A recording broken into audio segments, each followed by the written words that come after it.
We all love awkward conversations, don't we? Doesn't everybody? You ever tried bringing up death, money, and who gets your stuff at the dinner table, only to hear crickets or worse, start a family feud? Yeah, it's about as easy and as fun as going in for a root canal. No offense, dentists. But here's the thing. Avoiding the talk about these topics could leave your loved ones confused, broke, or battling it out when you're not around to be the referee. I'm James Jones, local Tacoma estate planning attorney, and in today's episode, we're tackling the awkward but oh so critical art of talking to your family and friends about estate planning. Now, stick with me for this episode, and I'll give you the scripts, the topics, the timing, and the confidence to turn those eye rolls into, oh, thank goodness we had this chat. So let's dive in. You are listening to the Legacy Talk podcast hosted by James A. Jones, attorney at law and founder of Sound Legacy Law, PLLC in Tacoma. Attorney Jones is here to talk about how to best protect your family, assets, and wealth, pulling stories from his more than 20 years of helping families and business owners protect their assets, create their estate plans, preserve their wealth, and plan for the future. Nobody wants to think about estate planning, but life has a way of sneaking up on you, and at any moment, something unexpected could happen that will leave you regretting not having acted sooner. So join Attorney James A. Jones in the Legacy Talk podcast, and together learn how to plan for your future today and have peace of mind tomorrow.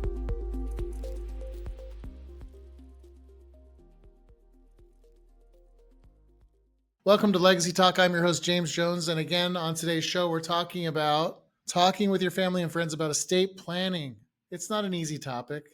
And as usual, I'm going to start with a story. They say stories are more engaging, so here we go. So this week's story comes from an episode I did about a year ago, mid-March last year, 2024.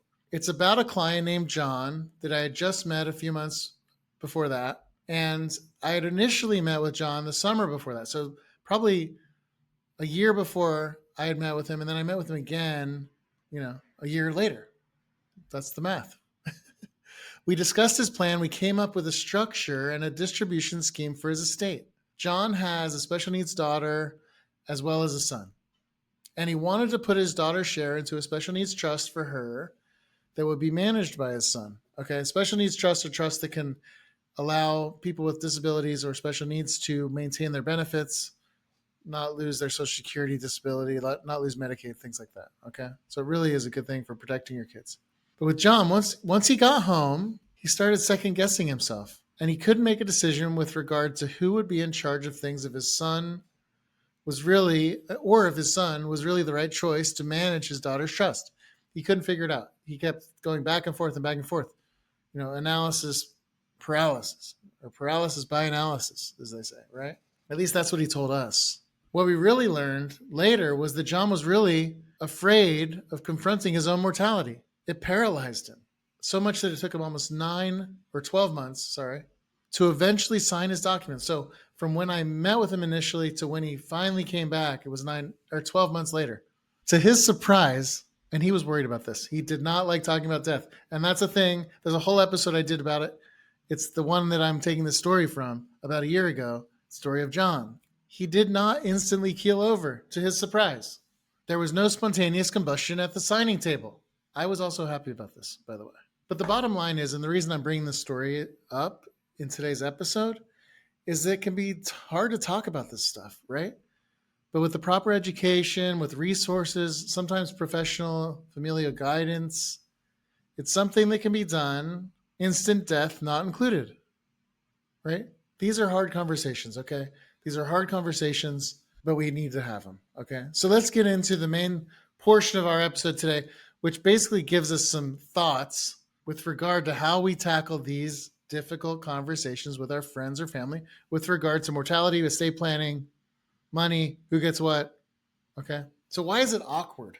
Why is it awkward to have these conversations? Well, first thing to think of, talking about money is not the most easy thing to talk about.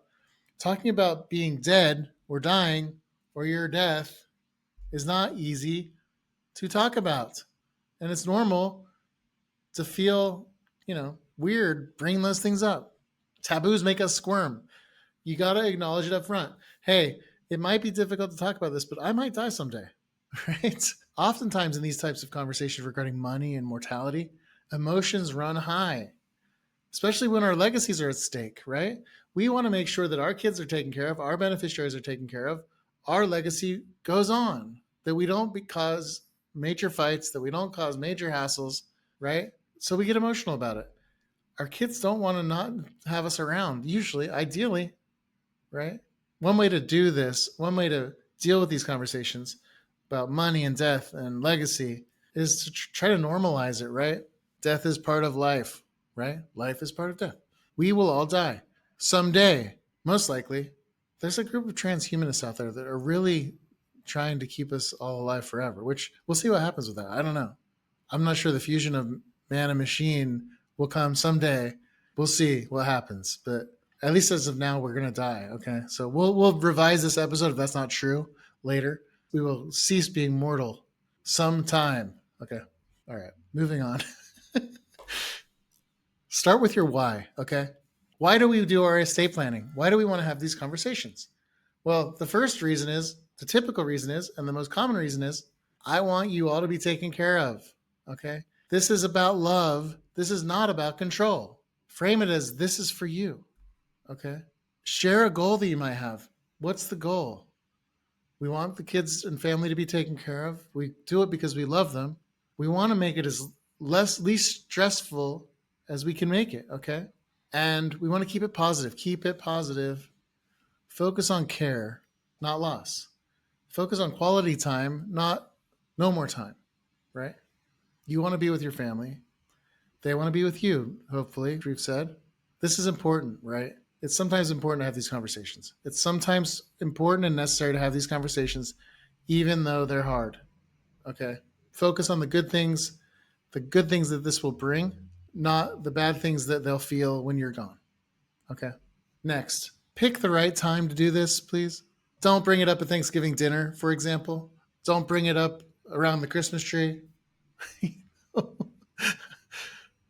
Avoid holidays if at all possible. Okay. And the reason this comes up at holidays is because families are together. But maybe we have a separate dinner, Maybe we have Thanksgiving, maybe you have Christmas or Hanukkah or whatever you celebrate during that time, big holiday, family stuff. Try not to bring it up, okay? But you got to probably have some kind of a gathering where your family's around, if you want the whole family around. Okay. Sometimes you don't. And sometimes I recommend not talking to the family about specifics. We'll get to that. Okay. But avoid holidays. There's too much tension. There's too much noise. There's too much other stuff going on. These are happy times. We don't want to have them become unhappy times because dad brought up that he's going to die someday. Thanks, Dad. I was really enjoying my turkey and all of a sudden I'm depressed. Oftentimes one-on-one beats a group ambush. So that means if you have a difficult family member or friend that you know is going to be hard, maybe chat with them one-on-one. Don't do it in a group. Maybe pull them aside. Okay. Maybe go to lunch or dinner, coffee, whatever. And oftentimes casual settings work better than formal settings. So maybe that big dinner is not the best thing. Sorry. Maybe the big dinner is not the best thing. Maybe you want to go for like a hike or something or walk. I don't know. Keep it casual. Okay. Number 4, be clear about roles, okay? Who's the executor? Who's the guardian? Who's power of attorney? Go in knowing what you're going to do, right? Here's my recommendation. Think about what you want to do. Who's going to be your executor? Who is in charge of your estate when you're not around? Who's the trustee of the money for the kids, okay? And tell the person, Mom, I'd really like you to be my executor. Is that okay with you? Right? Let them know what that means. Well, Mom, it means you're going to help me with my will. It's going to, if I pass away, you're going to help with my will to get everything distributed the way it's supposed to go. Okay. And don't just assume that they'll agree. Hopefully they'll agree. Hopefully you'll pick someone that will agree. But if they don't, like they have the option to say, son, I'd really rather not do that. I just don't think that's something I could do. And if that's the case, respect that decision. Okay. Respect that decision and find somebody else. It's always good to have a couple, 2 or 3 executor or trustee options, by the way. If you're looking for more information on that, there is an episode. It's probably, I don't know when it came out. I don't know what number it is. I'm sorry. That talks about choosing an executor or trustee for your trust. It's a good episode that talks about all those things. So if you're interested in that, search back through my episodes and you'll find it. Number 5, discuss big decisions, potentially, like who gets the house or who gets the heirlooms, right? Typically, the house, unless the kid lives there with you or is disabled and may not be able to have a house, typically the house doesn't go to a specific one of your kids if you have multiple kids. That's my experience, and that's probably best practice. You don't want to always just give your house, well, Bobby should have the house because he's the oldest. We don't want that, okay? Sometimes if it's like a personal item, like a watch or something, piece of jewelry, like my watch, nobody's going to want my watch. It's an Apple Watch. It's going to be obsolete when I die, hopefully. Hopefully I don't have the same watch when I die.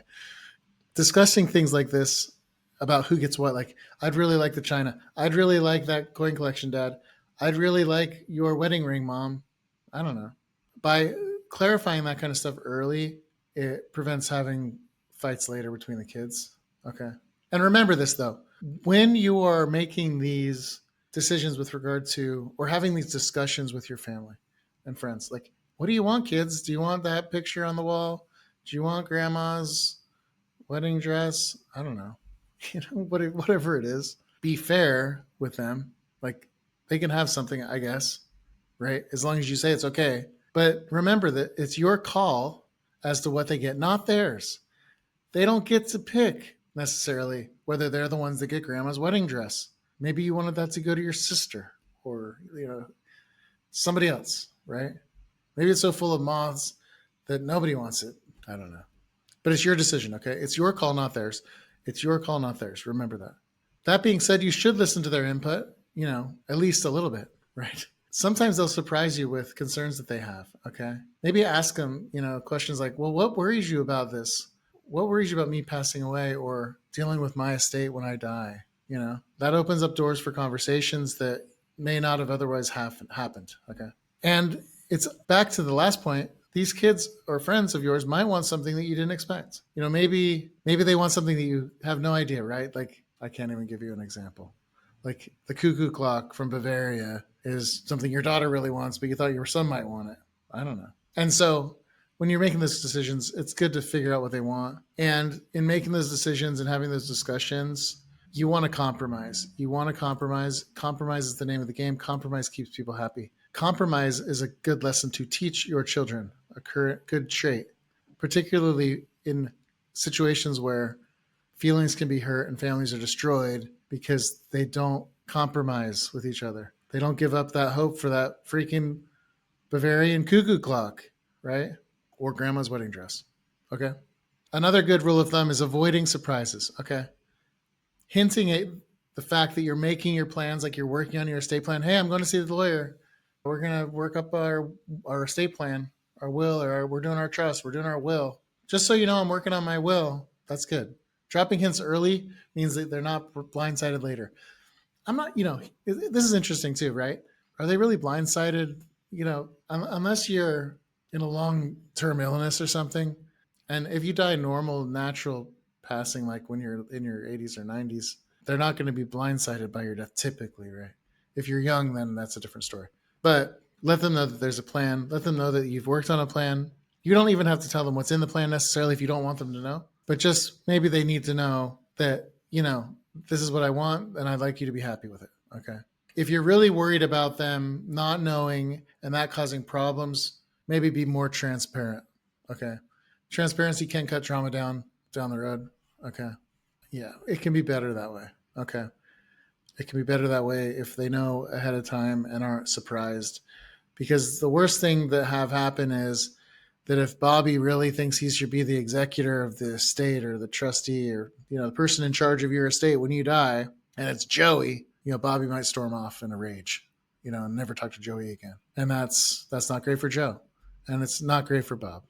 Okay. So, and that happens a lot. Okay. That happens a lot. So it's good to sort of, hey, Bobby, I put Joey in charge. I think he's more level-headed. You don't have to say that. You can say, well, he's really good at this kind of stuff. Don't criticize Bobby's weaknesses necessarily, unless he's well aware of them. Okay, when you're explaining things about your estate planning, use examples. And these aren't necessarily your examples because you don't have an estate planner. You haven't done it. But you probably have family that have had issues. Uncle Joe's kids fighting for years about the estate plan. I've got a million stories, right? Of families blowing up and things taking longer than expected and things taking ridiculous amounts of time and money to do real cases regarding probate disputes. You're not going to go look those up, but maybe your lawyer can give you some of them. Okay. If you came to see me, I can give you some if you want to tell your kids, but keep it light, right? We're doing this. We don't want to be like that family, right? We don't want to be like that family that lost everything, lost themselves because they can't get along. Okay. And once you get your plan in place, once your plan's in place, you want to keep making sure that it's an ongoing process, right? You want to revisit your plan as your life changes and as things change in your family, right? It's not a one and done talk. It's a, well, what happens after someone gets married or if they have babies or kids, right? What happens if someone passes away? We've got to adapt. We got to have those kinds of conversations. And we really should have these be like routine conversations, okay? That, when something changes, well, Joey can't be executor anymore. He's run off and, disappeared on us. I don't know. Maybe Joey died. I don't know. And maybe Bobby's in at that point. Maybe Bob's in. I'm not sure Bob would be happy about that. Maybe he would. But those are the kinds of things that you want to talk about, okay? And then, like we started with, right? This is about love. You love your family. You love your friends. This is for us, and it's not against anyone. We want to build trust with our families, right? I'm doing this because I care about you. Reassure your family and friends that you are being fair, that you're not playing favorites. You're just giving clarity, okay? Keep them secure, feeling secure. Don't scare them with this, right? Don't scare them. These are difficult conversations, and I hopefully some of these 10 points or so gave you some ideas to talk about. I think the biggest thing with these types of discussions and things to think about too is these are your decisions. It's your stuff. It's your estate. You pick who you want to be in charge. You pick who gets what. Take input as you feel necessary. Be transparent as you feel necessary, but it's not the best thing in every situation. Every family is different. Everybody involved is different. Okay. Everybody's situation is different. And so if you think saying, oh, well, I'm making Joey in charge of the whole thing and Bobby's not it and he's getting nothing. I haven't seen Bobby for 10 years. Maybe that's not the best thing to tell him. Maybe just ignore it, right?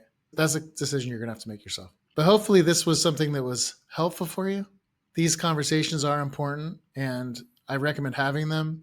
I recommend normalizing this kind of discussion. It's interesting to me when people come in to talk to me, they must say, well, hey, your job is very difficult. You're talking about death and dying and all this stuff all day, every day. And of course, I do talk about death and dying and what happens when people die and what happens in all these worst case scenarios every day. It's not hard though, right? Because I view it as, hey, I'm helping these people figure out what issues that they might have, my clients, what issues that they might have that we need to solve before they become problems later, right? My goal with estate planning is to make sure that your wishes are taken care of. 1A to that is if we can keep the family together and make sure that this family stays together, that's maybe the most important thing, okay? That we want to keep friendships and families intact. And so use these principles with that in mind. I think you'll be successful. And that's it for today's episode. Next episode, which will be next week, we're going to be talking about myths and mistakes in estate planning because there's a ton of myths, and I've done a few episodes about myths before. Myths and mistakes in estate planning, so don't miss it. Next week's episode. That's it. I'd like to thank you for listening to today's episode of Legacy Talk. If you liked today's episode and would like to learn more, please like and subscribe for more great content. I've been your host, James Jones. To your legacy. Thank you for listening to the Legacy Talk podcast by attorney James A. Jones. If you found today's episode helpful, we ask that you like and follow us on all major platforms so you don't miss out on the latest episode. If you have questions for Attorney Jones, reach out at info@joneslegacylaw.com or visit our website at joneslegacylaw.com. Join us again next week for another episode of the Legacy Talk podcast.